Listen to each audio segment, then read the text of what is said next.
300 cubits long, that's 450 feet, 1.5 football fields stretched end to end, 50 cubits wide, 30 cubits tall, 3 full decks, 1 door.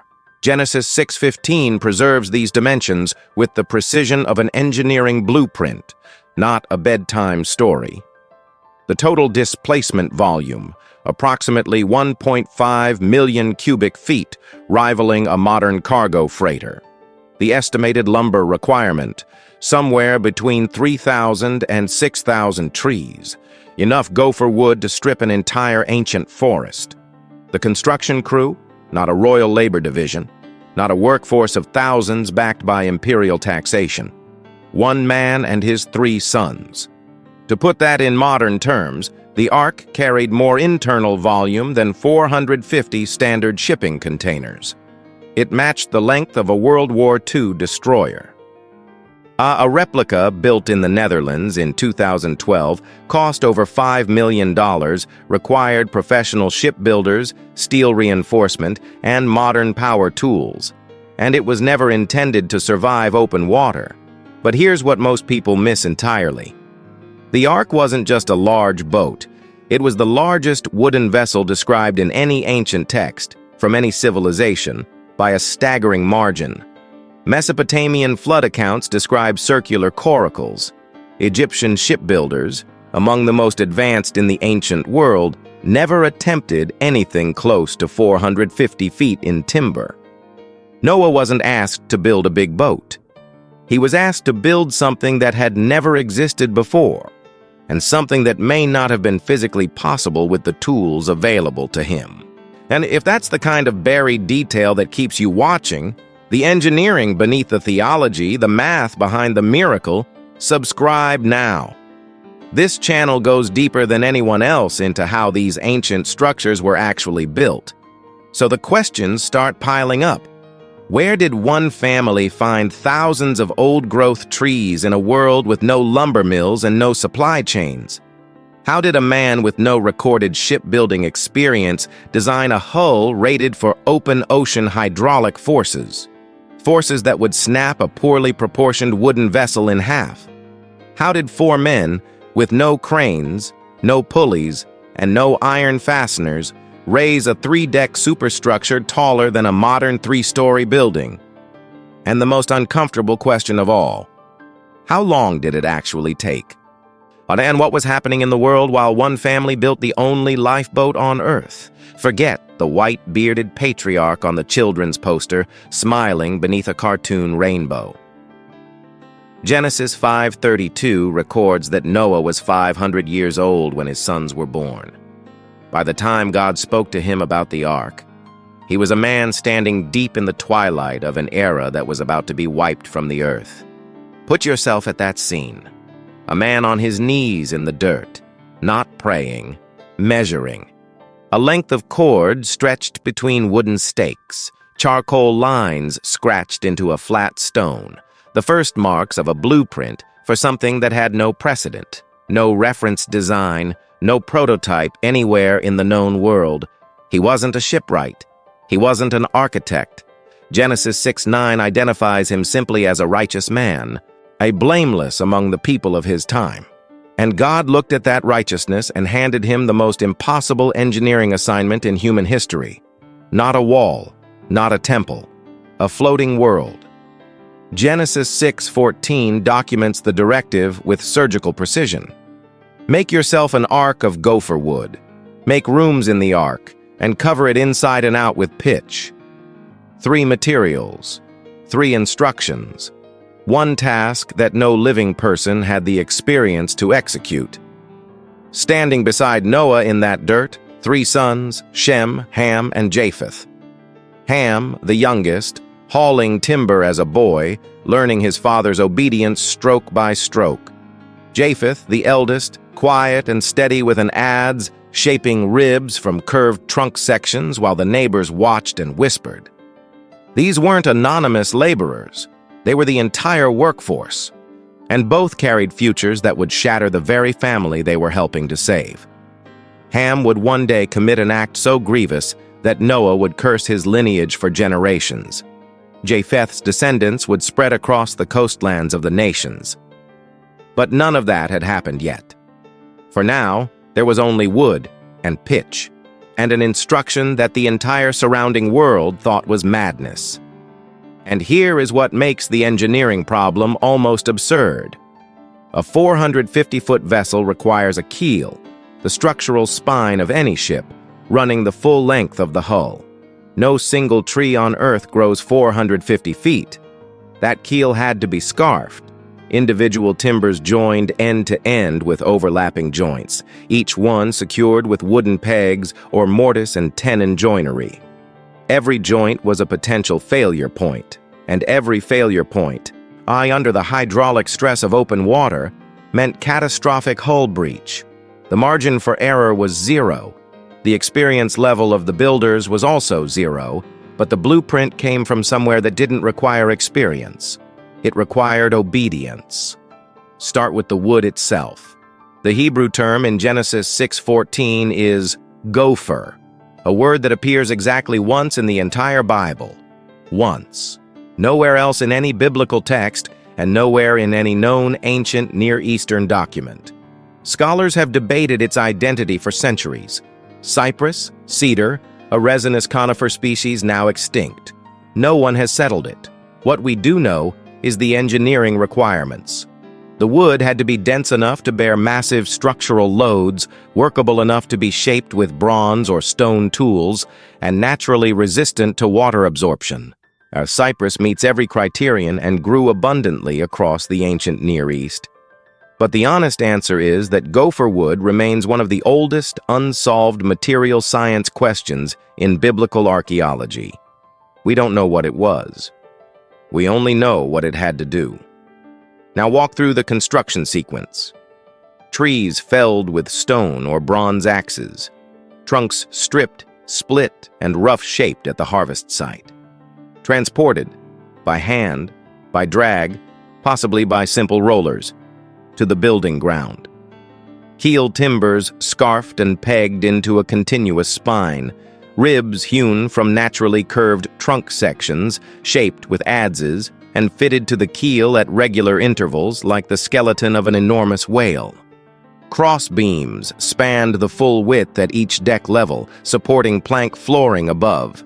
And 3 decks meant 3 complete layers of this rib and beam framework, each bearing the weight of internal compartments, stored provisions, and living cargo. The closest modern analogy is a wooden parking garage, except this one floated, flexed under wave stress, and could not leak at a single joint without risking total structural failure. Then came the waterproofing. Genesis 6:14 specifies pitch, applied inside and out. In the ancient world, pitch meant bitumen, a naturally occurring petroleum-based tar found in seeps across Mesopotamia. The Dead Sea region alone had surface deposits large enough to supply major construction for millennia. But the quantity required for a vessel this size is where the numbers become staggering. The total exterior hull surface of the Ark, calculated from its biblical dimensions, covers approximately 95,700 square feet. Add the interior coating and the total reaches roughly 229,500 square feet. At an application thickness of 1/4 inch, that yields approximately 4,780 cubic feet of raw bitumen. Convert that to weight, around 150 metric tons. Let that settle. 150 tons of tar, gathered from natural seeps, heated over open fires, carried in vessels to the hull, and hand-applied by 4 men across a combined surface area larger than 4 football fields.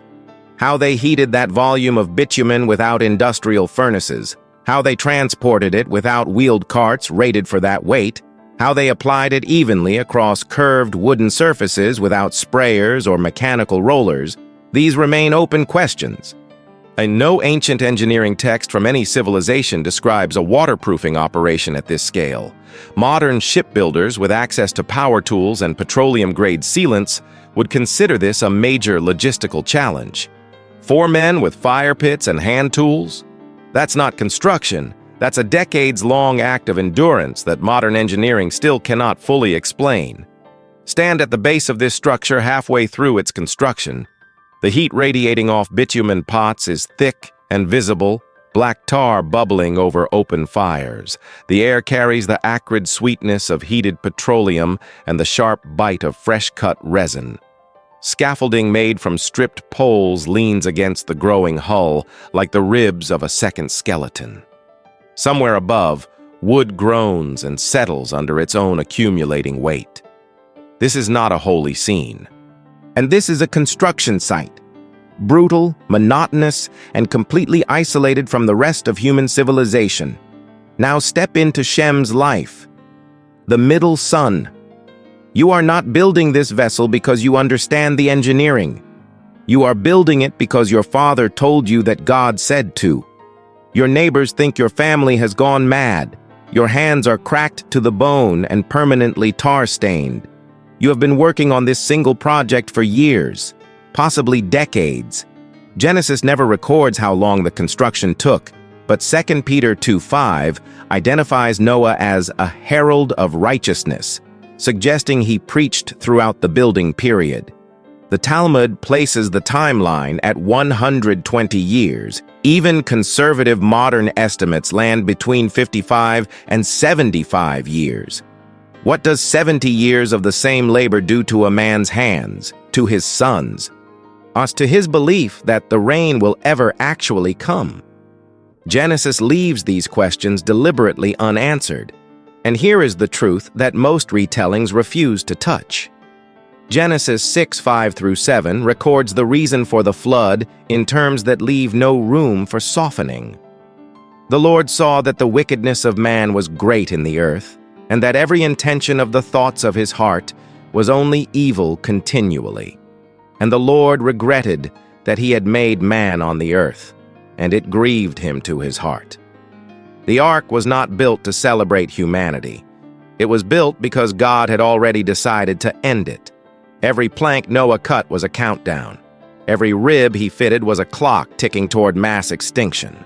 The engineering marvel was simultaneously a death sentence for every man, woman, and child who would not be standing inside it. And Noah knew. He preached for decades. He built in full public view, and not a single person outside his own family believed him enough to repent, to help, or to ask for a place on board. That's the part that should sit heavy. The greatest act of obedience in the Old Testament was also a front-row seat to the annihilation of everyone you'd ever known. Do you think Noah ever doubted? 70 years of swinging an adze while the world laughed? Did he ever set down his tools and wonder if the voice had been real? Drop that in the comments, because Genesis never tells us. The door, the silence, and the flood. Genesis 7:1 records God's final instruction, and the phrasing matters. Come into the ark, you and all your household. Not go into, come into, as if God were already inside, waiting. Then the animals arrived, not herded, not hunted, not trapped. Genesis 7:9 documents that they went into the ark with Noah, 2 and 2, as God had commanded. From forests and from plains and from directions Noah could not have named, they came in pairs and in sevens, moving with a purpose that was not instinct, not migration, not seasonal behavior, something else entirely. The sons stopped working. The wives stood in the doorway of a vessel that had consumed their entire lives, and the sound of construction, that grinding, endless rhythm of adze and mallet that had defined every waking hour for decades, went silent for the first time in living memory. In that silence, confirmation. God had not forgotten. The blueprint was real. The pitch was enough. The joints would hold. Then Genesis 7:16 records the detail that seals everything. And the Lord shut him in. Not Noah, not Shem, but not human hands on a human door. God himself closed the only entrance to the only vessel on earth, and after that, nothing. 7 full days of silence inside a sealed wooden world before the first drop of rain fell. 7 days of darkness and animal sounds and the breathing of 8 people who had staked everything on a voice only one of them had heard. What do you say to your wife in that darkness? What do you tell your sons while the world outside still looks exactly the same as it did yesterday? Remember those numbers from the opening: 450 feet, 3 decks, 1 door. That door was now sealed from the outside by a hand that was not human. And then Genesis 7:11 through 12 detonates. On that day, all the fountains of the great deep burst forth, and the windows of the heavens were opened, and rain fell upon the earth 40 days and 40 nights. Not gentle rain. The deep itself cracked open. Subterranean water sources erupted through the earth's surface. The sky became a wall of falling water. The ark did not float gently off the ground. It was launched by cataclysm. And here is the twist that no one expects. The ark survived. Every scarf joint held under forces that would have snapped a poorly designed hull in half. Every rib bore its load. Every square foot of hand-applied pitch sealed against pressures that would compromise a modern wooden vessel. In 1993, naval architects at the Korea Research Institute of Ships and Ocean Engineering analyzed the ark's biblical dimensions and concluded that its 6-to-1 length-to-width ratio was optimal for stability in rough seas. The same ratio used in modern cargo ship design. Not a fortunate guess. Not a lucky proportion. The dimensions were engineered. The numbers that sounded impossible at the start of this story turned out to be the reason everything survived at the end. 450 feet of gopher wood, 150 tons of pitch, 4 men's hands, holding the entire future of the human race above the waterline. Go back now. Go back to the charcoal marks on flat stone. Go back to Shem's cracked hands and 70 years of ridicule. Every timber they felled was a beam that held. Every joint they pegged was a joint that flexed but did not break. Every coat of pitch they spread in blistering heat, choking on bitumen fumes, was a seal that kept the ocean out while the world drowned on the other side of the hull. The Hebrew word for pitch, kopher, means covering. The same root gives us Yom Kippur, the Day of Atonement. At the Day of Covering. Not a material coincidence, not a linguistic accident. A thread of theological engineering sewn into the vocabulary of salvation itself. The pitch that covered the wood covered the family. The covering that kept water out kept life in. And the door that God shut was both a seal of protection and a seal of judgment. For those inside, deliverance. For those outside, finality. Genesis 8:4 records that the ark came to rest on the mountains of Ararat. Mountains, plural, not a specific peak. Somewhere in the highlands of eastern Turkey, a wooden vessel carrying the sum total of terrestrial life settled onto rock and went still. And then it vanished from history. No confirmed archaeological discovery. Satellite imaging has captured anomalies on Ararat's slopes, but nothing conclusive.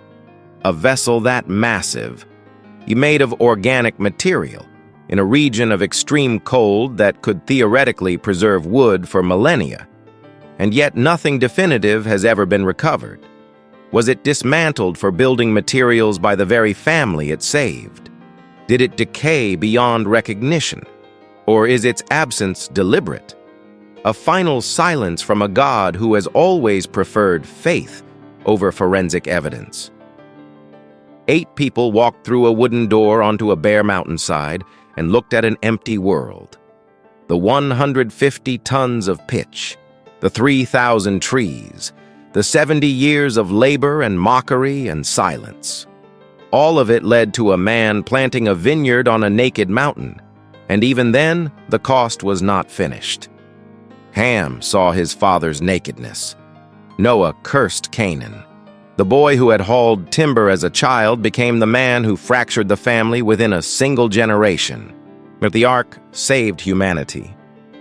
And humanity immediately proved why the flood had been necessary in the first place. What are you building that no one else believes in? And if Noah could sit across from you today, 70 years into a project the whole world called insane, what would you ask him?